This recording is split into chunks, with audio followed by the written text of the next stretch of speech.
When it comes to supervillain supergroups in comics, there's none better in my opinion than the Sinister Six, introduced in early 1964 in the Amazing Spider-Man annual that year. The Sinister Six is composed of some of the heaviest of hitters in Spider-Man's colorful and copious rogues gallery, villains who had already established themselves as solid threats to the hero before the team was even conceptualized. Today, I wanted to recap and review a nearly 30-year collection of Sinister Six stories, covering the villainous group's origins in the swinging 60s up to its return and revenge in the grunge-fueled 90s. What's so great about the Sinister Six and what sets them apart from a lot of their contemporaries is how sparingly they have been used by their publisher. Whenever the Sinister Six makes an appearance, it feels special. Big time. The Sinister Six may comprise of villains, all on equal footing, but in truth, it was designed to be a vehicle for its leader, Dr. Octopus, acting as an extension of his goals. Members of the Sinister Six have come and gone throughout the decades, but unless Doc Ock is firmly positioned at the head of their proverbial table, then they're not really the Sinister Six in my eyes. As I mentioned, the Sinister Six officially formed in the historic 1964 Amazing Spider-Man annual. Ock broke out of prison with his mechanical arms that had recently been removed from his body, now showing the ability to control them with his mind. He forms a group with 5 other supercriminals: Sandman, the Vulture, Mysterio, Electro, and Kraven the Hunter. Their shared goal was to defeat Spider-Man once and for all. Their logic was that each of them had almost defeated the costume do-gooder on their own, and that together they couldn't possibly fail. Being that it was the first annual of the long-running Amazing Spider-Man series, it recaps the events of the superhero's origin. Aunt May would be seen crying looking at pictures of her late husband. Peter thinks back to what happened and still feels guilty over his Uncle Ben's death. He becomes so fixated on it and wishes he was a regular teenager again that he psychosomatically loses his spider powers. Peter goes into a deep depression and even skips out on school. The Sinister Six would kidnap Betty Brant, along with Aunt May, who was meeting with her outside the Daily Bugle. When they are brought to their hideout, May and Otto would exhibit some romantic chemistry. May finds Otto charming. When they are sat down on comfortable chairs and served refreshments, coffee and Danish pastries with his mechanical arms, she calls him a well-mannered host. Later stories would further explore their unique relationship. Octavius would rent out a spare room in May's house to lie low from federal agents after stealing a nullifier device, and in another attempted to marry her to obtain a remote Canadian island equipped with a nuclear plant she unknowingly inherited. Each member of the Sinister Six believes they can stop Spider-Man all by themselves. Kraven, in particular, doesn't like the idea of hunting in a pack. The first appearance of the Sinister Six, as grand and memorable as it was, did feel a bit contrived looking back, when you take into account Spider-Man never actually fights all of the villains simultaneously in the comic. I think it has to do with the various limitations found within the medium at the time. Stan Lee's scripts were also very woody during this period, and I think if Steve Ditko tried to fit all 6 characters, 7 if you count Spider-Man, into some of these panels, he would have had a brain aneurysm. Anywho, the comic instead pushes the idea of the Sinister Six being this gauntlet that Spider-Man has to work his way through one by one. All of the villains draw numbers out of a hat to determine the order they will face Spider-Man in, which does seem a bit ridiculous. Dr. Octopus has also assigned them specific battle locations, which will give them the upper hand against their foe. Electro takes on Spider-Man at a power plant that amplifies his abilities and allows him to instantly recharge his energy. Spider-Man would defeat him after grounding himself with copper wire and turning off the plant's power source. Craven would engage Spider-Man in a wooded area across the bay from the World's Fair with a couple of his pet leopards. Spider-Man avoids their attacks and outsmarts the mighty Hunter, stealing the card on his person that each of the villains had been given beforehand that contained clues as to where to find the next. The third location is a strange facility where Spider-Man meets up with the X-Men, who attack him. They turn out to be androids. Mysterio is found hiding behind a fake wall. He tries to escape Spider-Man using his cloud of mist, but Spidey punches through it and knocks the villain out. The card with the next destination falls onto a hot part of the floor where the Cyclops android had fired his optic blast. Spider-Man covers it with web fluid, so whatever was on the paper leaves an imprint. And get this, his spider sense allows him to decipher it when he concentrates hard enough. Spidey's next stop is an empty walled-in court where another clue card is sitting in plain sight. When Spidey goes to grab it, the Sandman makes himself known. Walls form around them, trapping the two combatants inside. Whoever designed the specialized container, though, probably Ock, made it too airtight. Sandman passes out from the lack of oxygen, and Spider-Man is able to flee the scene. How Sandman still needs oxygen from a biological standpoint is beyond me. Vulture's challenge is so friggin' lame. He has Spider-Man remove his web shooters, threatening to fly off if he doesn't, and then squirts this oil around the hero's feet, so when he flaps his wings, Spider-Man will slide off the tower he's standing on, and presumably fall to his death. Problem is, he forgot that the web slinger can also stick to surfaces, and is forced to throw a lasso around his leg when his initial plan fails. Vulture's attack is reversed. Spider-Man jumps on his back and says, "Giddy-yap," and has Vulture fly over to where he put his web shooters, and proceeds to stick him to the side of a building. Wow, what a maroon. The final destination is an old castle. Spidey climbs up one of its stone towers, and once inside, finds Dr. Octopus casually strolling its halls. He demands that the villain release Betty Brant and May Parker, but Doc Ock had been expecting his intrusion, and has his mechanical arms ambush Spider-Man from behind. The hero would be chased by them, and after Ock recalls them, he watches Spider-Man lose himself within the maze-like castle from a security room. A trap door would open, and a blast of air pushes Spidey into a giant fishbowl. Yes, a giant fishbowl. Doc Ock intends to fight him like a real octopus would, and use the water to tire Spider-Man out and have him run out of air. The wall crawler gets excited and releases his full load of web fluid underwater, clings to the side of the bowl, and sits back as Doc Ock tangles himself and his arms up in it. Afterwards, Spider-Man explains to Ock that he and the rest of the Sinister Six should have fought him all together. Their anxiousness to take him on alone was what led to their downfall. Maybe next time they'll try a different approach. The final panel of the Amazing Spider-Man Annual shows the Sinister Six gathered in their prison cell. They bicker with each other over their failure. It looks to be a regular prison, though. You'd think Sandman could just slither out and escape. Look at the gaps in those window bars. All of the Sinister Six members would continue to battle Spider-Man on and off on their own numerous times following their group's initial formation. If I went through all of the stories, I'd be here until next week. So I have to jump ahead several decades to the 1990s with the storyline that saw the long-awaited return of the Sinister Six. Fittingly, it was a six-parter, written by David Michelinie and drawn by Eric Larson. Dr. Octopus has lost the bodysuit in favor of a new white tuxedo. How dapper! He is preparing for the crown caper of his criminal career, and begins recruiting his former partners to reform their dastardly team. He lures Electro to a power plant with the promise of him finding an experimental superconductor. Spider-Man arrives to battle him, but Electro escapes in a hover ship with Doc Ock before he can be captured.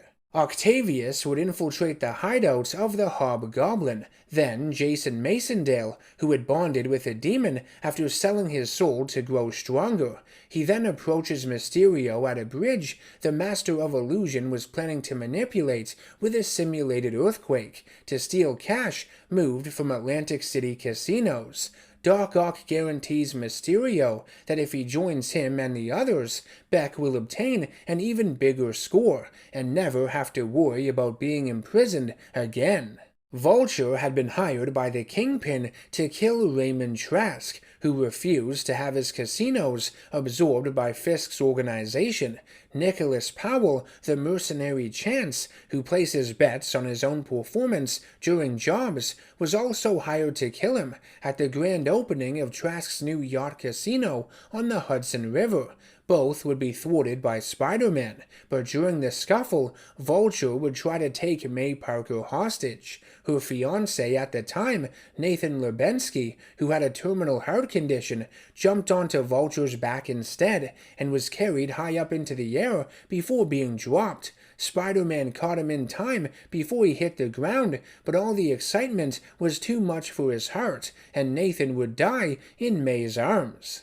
Vulture would be picked up in the same ship Dr. Octopus used to retrieve Electro. Ock's greasiest recruitment would be Sandman, though. Sandman had been going straight under the new alias of Sylvester Mann. He was renting out a room at the Casada residence, but Doc Ock would blackmail him into returning to a life of crime and rejoining the Sinister Six. If he refused, Ock would ensure the entire Casada family would be murdered. So the final lineup of this new Sinister Six was Dr. Octopus, Mysterio, Vulture, Electro, Sandman, and the Hobgoblin. The noticeable omission is Kraven the Hunter, but he couldn't return to the team because he was too busy being, well, dead.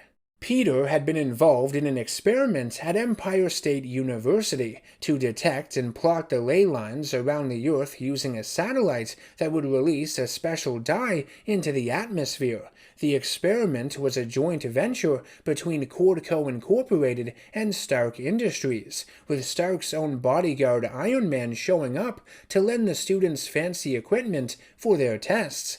Doc Ock's plan involved tampering with this satellite before it was launched, and it might take the cake as being the most evil and cliché, bad guy-sounding scheme I've ever come across in comic books. He wants to replace the dye with a deadly chemical that will kill every human being on the planet. He will hold the Earth ransom and wants the human race to declare the Sinister Six their rulers. Mysterio mentions the big flaw in Ock's plan. If they have to release the poison, won't that kill them as well? Not if they steal a new element that has been discovered called Burndite, it won't. When properly processed, it will give them full immunity to the chemical. I have another question though. You survive the poison, cool, but what then? Hang around, just the six of you, for the rest of your lives? Sure, the world would be your oyster, but none of it would mean much after a while, and you wouldn't be able to repopulate it, though I guess having Ock with you certainly helps. He can pleasure himself and the other 5 guys all at the same time. 4 of them might have some serious chafing afterwards, though. Hobgoblin and Mysterio attack ESU to steal the Burndite that's being researched there. Mysterio uses his hypnogens and his mist to have the scientist hand the crystal over. When Spider-Man arrives, the students are also tricked into seeing him as a brute roughing up an old lady, and they charge him. Later, Vulture and Sandman travel to a Coast Guard compound to obtain an experimental amphibian unit, which is essentially a tank that can drive underwater. Electro is also tasked with stealing the security schematics for the Cordco launch site. The villains gather at their waterfront hideout. Doc Ock reminds them of the importance of getting that satellite into orbit with their poison planted within. He has a thought all to himself. He plans on double-crossing the other members of the Sinister Six to accomplish his true goal once the satellite is launched. Hobgoblin would steal one of the poison vials and place it in his weapon satchel. Obviously, he has a plan of his own as well. The group would attack the rocket the day of the launch. Mysterio takes out the guards at the launch site and provides cover for the rest of them with his smokescreen. Hobby and Vulture keep the rest of the security busy. Electro disrupts all the communications, and Sandman protects Ock as he moves the poison dispersion device into position. Amazing Spider-Man 338 marked the first time Spider-Man fought all 6 members of the Sinister Six at once, although briefly. Not wanting any more deaths on his conscience, Sandman would turn against the rest of his team and join up with Spider-Man to stop them. However, Ock had anticipated this move and turns him into glass using a gun-shaped device. He reaches the control room and orders its operators to launch the rocket, snapping the neck of one of them to hurry things along. As Spider-Man gazes up at the rocket hurtling into space and the realization of humanity's potential fate sinks in, Hobgoblin would approach him and pour the vial of poison he had sneakily stolen on him, saying he will be dead within seconds from it. But the most peculiar thing happens. Nothing. The Sinister Six surround Spider-Man confused. Doc Ock makes his presence known and reveals to his so-called teammates that the poison they helped him shoot into space isn't a poison at all. It's a cure for drug addiction. Once it's released into the atmosphere and breathed in, anyone using drugs will suffer extreme convulsions. Not like that sort of thing has stopped anyone from using them in the past, but whatever. The only antidote for it is the Burundite they stole, and Dr. Octopus plans on using it to rule the Earth all by himself. Police and military arrive, and all the members of the Sinister Six flee. Spider-Man stays, and using the device Ock had thrown away as a distraction to escape, the hero is able to return Sandman back to his regular form, as regular as it is for him at least. We learn that Doc Ock was so focused on his chemical's main purpose that he failed to realize it would also dissolve the planet's ozone layer once released, killing all of humanity regardless, and he calls himself a scientist. Spider-Man had placed a spider tracer on Ock before he had left the launch site, and follows it to a private airfield, where the baddie had set up a secondary base of operations. Spider-Man fights Doc Ock to obtain the Burundite so he can find a way to deactivate the chemical. He gets tangled up in Ock's mechanical arms in what is the 6th and final splash page in the story. Each member of the Sinister Six got one, just like they did in their original appearance back in 1964. A sudden pull from Spider-Man's webbing causes one of Ock's limbs to uncontrollably collide with a fuselage, and it explodes. Knowing he's been bested, Otto allows Spider-Man to take the Burundite canister. Although insulted that it matters more to Spider-Man than continuing to fight his arch-foe, he awaits their inevitable next encounter and chooses to depart. The Burundite is loaded up into a new device that will disperse a mist to counter Octavius's chemical. Thor of the Avengers is called in to take it into space as fast as possible.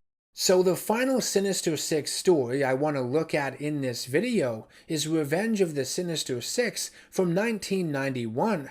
Unlike Return the previous year, this storyline was both written and drawn by Erik Larsen, and some fans consider it to be his magnum opus when it comes to Spider-Man. For me, though, I think it reeks a little too strongly of that 90s schlock, which definitely isn't for everyone, and hasn't aged particularly well in a few areas. In my opinion, Revenge is easily the weakest of the 3 Sinister Six storylines I've reviewed for you today. Alright, so after the Quesada family had learned that their boarder was the Sandman, they were forced to ask him to leave. The former villain continued to secretly check in on them from time to time, but on one fateful visit, he witnesses their house explode. Knowing only one man could be responsible, Sandy swore to stop at nothing to avenge their deaths. Doc Ock had managed to track down the adamantium tentacles he had created back in Daredevil number 165 a decade prior that he never got to use. An old man had found them and demanded payment, but Ock just impaled him instead along with his security robot. He also tears the rest of the man's robot army that activates to pieces, thrilled by the speed and power his new arms give him, ready to take on the universe. Octavius has another devious, power-hungry scheme to become the ruler and master of the world, but he needs a group of men he can manipulate into doing his bidding. For betraying them, however, the rest of the Sinister Six meet up and plan on eliminating Ock. Sandman considers the rest of them criminals, unlike himself. He only agrees to aid them to deliver justice for the Casadas. That's all. Sandman would later meet with Spider-Man on top of the Daily Bugle and ask him to be his backup in case the other members of the Six double-cross him. When they locate Dr. Octopus's hideout and try to sneak up behind him, they realize he had been expecting them. Of course he was. Sly dog. He threatens the other villains, telling them to join him or die. Sandman comes to learn that Octavius wasn't the one who attacked the Casada house. It was the other Sinister Sixers that wanted to add fuel to his fire so he would join them in their quest for revenge. Before he can retaliate, Doc Ock would turn Sandman into glass yet again with another gun-shaped device. Spider-Man had been stealthily watching their meeting and goes in for an attack, but is dangerously outnumbered, and after putting a spider tracer on Hobgoblin, thinks about retreating. However, the Hulk had been storming around on the warehouse's roof and decides to enter the battle. He had been sent there by a group of descendants of the half-human, half-Asgardian god Agamemnon, called the Pantheon, because one of them, Delphi, had a psychic vision of Dr. Octopus taking over the world. Spider-Man would be brutalized by Octavius's adamantium tentacles. His costume and flesh get all sliced up before he's tossed out through one of the warehouse's walls like a piece of trash. Hulk doesn't fare much better either against the speed and constricting nature of the indestructible arms. He has his head smashed through the hideout's roof. With sirens getting louder outside, the rest of the villains hastily agree to join up with Ock again and form the Sinister Six, though they find it hard to trust him after his last betrayal. Otto reassures them that his new plan will allow for each of them to grow stronger beyond their wildest dreams, as they will help him steal an arsenal of weapons from another dimension. The vigilante Solo decides to go after the Sinister Six for extorting money and endangering innocent lives in the past. He considers them terrorists, and as we all know, while Solo lives, terror dies. Spider-Man would make for himself a large web fluid tank on his back that feeds his webbing into 2 wrist-mounted cannons. Pretty cool. He planned to fire it and capture the entire Sinister Six simultaneously. When he goes to use it on them at a private research facility he had tracked Hobgoblin to, he is found out too quickly, and Dr. Octopus rips open the tank on his back, and webbing explodes everywhere. Don't you hate it when that happens? Solo arrives and shoots at the Sinister Six, murdering every single one of them, but it's revealed to be an illusion created by Mysterio. Solo believed he was killing them, when in reality they had been defeating their longtime foe, Spider-Man. Solo would approach who he believes to be a weakened Dr. Octopus, who is really the unconscious and bloodied Spider-Man. Before he can finish him off, Solo is shot at by gunfire, which is mostly absorbed by the bulletproof Kevlar of his suit. He then teleports away as a mysterious figure stands over Spider-Man's body.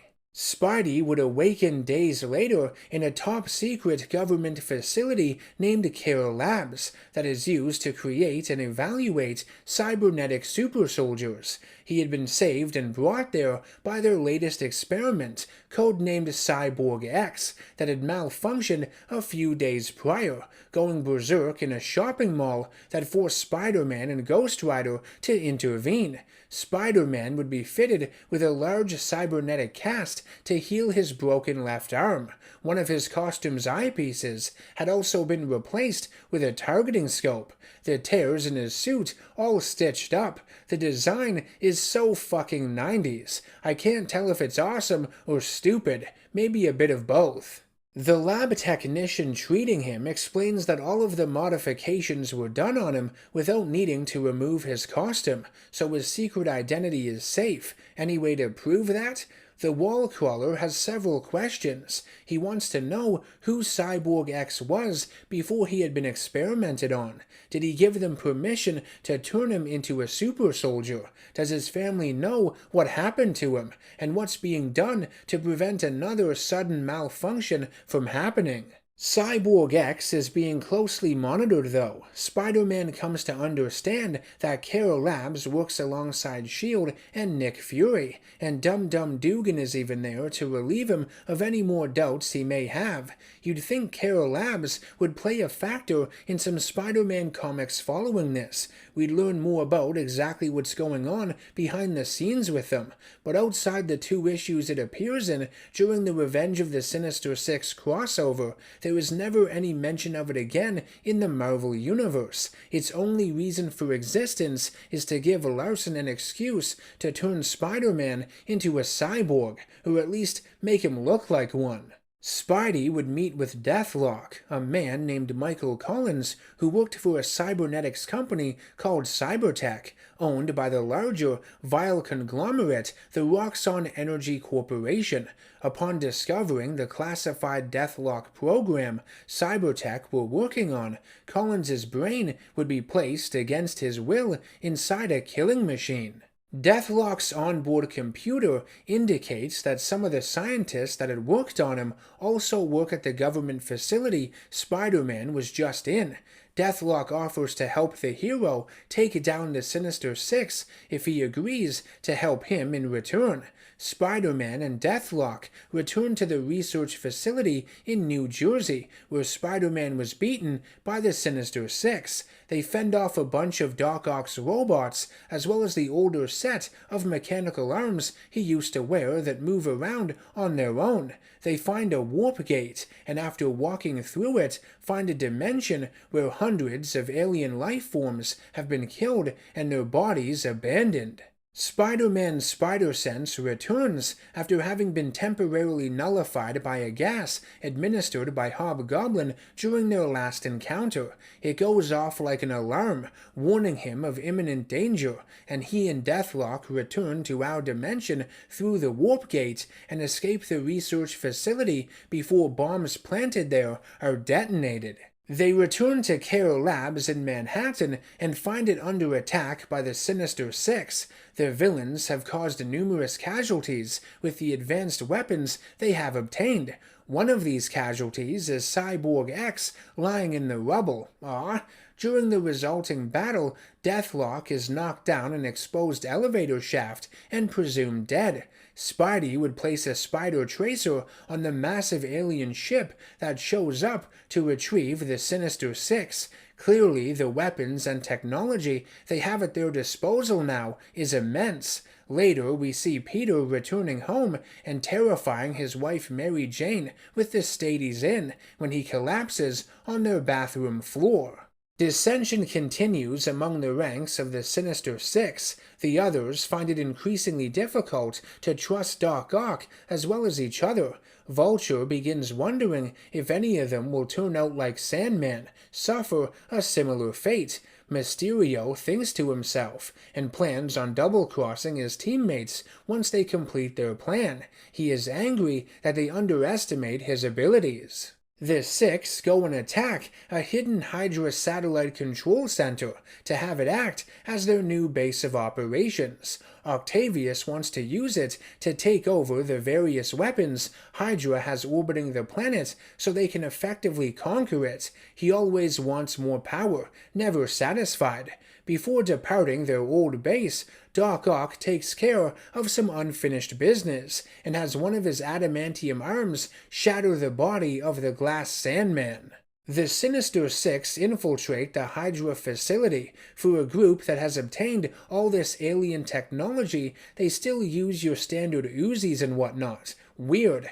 A news bulletin would go out, and Spider-Man arrives to take them all on alongside fellow heroes Ghost Rider, Hulk, and Sleepwalker, a powerful entity who acts as a guardian of the Mindscape dimension who is bonded with a human named Rick Sheridan, and manifests only when Rick goes to sleep.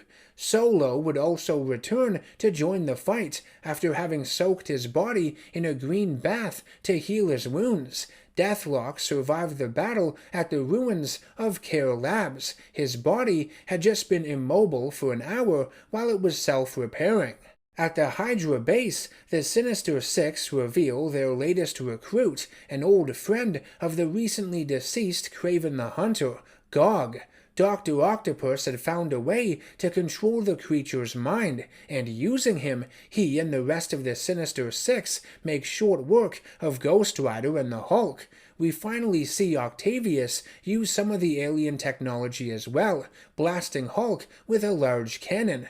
The Fantastic Four would appear to help out Spider-Man, so does Nova and the aforementioned Solo. Using his illusions, Mysterio tricks the Thing into attacking Mr. Fantastic, Spider-Man into going after the Human Torch, and the Invisible Woman, Nova. Spider-Man would hallucinate and see the Ghost Rider lose his head. All of his allies then die one by one around him. The Thing and Hulk also clash with each other, seeing themselves as enemies. It's utter pandemonium.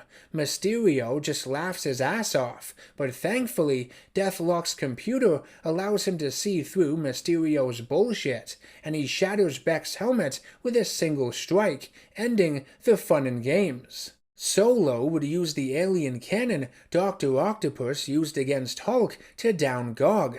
Octavius would threaten to use Hydra's tech to blow up the Earth, but Mr. Fantastic and Hulk call his desperate bluff and take him and his annoying mechanical arms out of the picture. The Vulture and Hobgoblin get the fuck out of Dodge, refusing to be incarcerated again. With one of the Invisible Woman's force fields surrounding him, Spider-Man is able to get up close and personal with Electro and knock his lights out. Suddenly, Sandman would appear, having managed to collect himself with the sharp pieces of broken glass. He launches several of them at Octavius like tiny missiles, which impale him, but don't kill him. Reed would promise to shrink Gog down and transport him back to his own dimension. All of the heroes go their separate ways and return to their own adventures. Spidey would confront Sandman over his actions, nearly killing Doc Ock, and tell him if he really is going to be a good guy now, he has to start acting like one. FYI, Sandman was changed back into sand using the same device Spider-Man had obtained from Dr. Octopus in the last Sinister Six storyline. Revenge of the Sinister Six ends with all of Peter's friends and family wishing him a happy birthday. Look, Jonah is even there, but fuck him. Like I said at the start, the Sinister Six is my favorite group of supervillains in all of comics. I think they are the quintessential bad guy team. They've got all the pizzazz and internal discord you could ask for with a squad like this. It's why they're so much fun. I think their debut storyline is dated, but also an all-time classic. Their return has one of the most ludicrous villain plots you'll ever come across, with the Sinister Six wanting to be, potentially, the last human beings left on Earth. What a sausage fest! Also, that final one with Doc Ock's chemical is crazy, having it cure drug addiction and inadvertently destroy the ozone layer. And lastly, the revenge story has a bit too much going on in it, but it was the style at the time in the 1990s, and seeing the Sinister Six battle with some other Marvel superheroes outside of just Spider-Man is pretty cool. This comic review has a different structure to it than many of the other ones I've done, but I hope you still found it entertaining and insightful in some way, shape, or form. I'd like to hear your thoughts on the stories I looked at today, as well as the Sinister Six in general, down in the comment section below. If you'd like to support my channel and ensure the production of more of its content, you can do so by subscribing, hitting that bell icon for notifications, and by becoming a producer on Patreon if you can. I will see you all in the next video. Take care, and always stay nerdy.